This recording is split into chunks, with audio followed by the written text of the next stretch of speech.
சாய் பல்லவி அவர்களை அன்போடு மேடைக்கு அழைக்கின்றோம். 2022ஆம் ஆண்டுக்கான விருதை பெற்றுக் கொள்கிறார்கள்.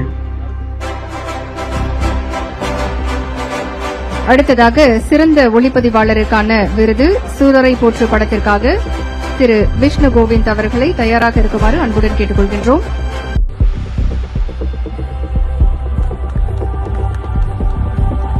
அடுத்த சிறந்த நடிகர் சிறப்பு பரிசு திரு எஸ். குரு சோமசுந்தரம் அவர்களை தயாராக இருக்குமாறு அன்புடன் கேட்டுக் கொள்கின்றோம். அதிதி பாலன் அவர்களையும் தயாராக இருக்குமாறு அன்புடன் கேட்டுக் கொள்கின்றோம். ரகுமான் அவர்களையும் தயாராக இருக்குமாறு அன்புடன் கேட்டுக் கொள்கின்றோம்.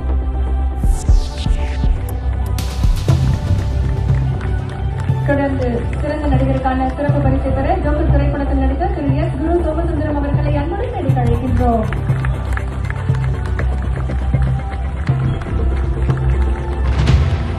தொடர்ந்து கனவுக்கு அவள் வழிகாட்டிய ஒரு கரை விளக்கு, எத்தனை பேர் உறவுக்கு அவள் தீபம் எரித்த அவள் விளக்கு. அவள் ஒன்னும் புனிதமில்லாத மனிதரில் யாரை